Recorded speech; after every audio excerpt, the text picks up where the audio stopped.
Nihai ki bai atu ngalong voting du nang hang bom voting du kali lobon sani jor pana ke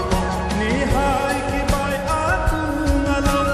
voting du nang hang bom voting du kali lobon sani jor pana ke pon jabe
Sami nang celon tung ong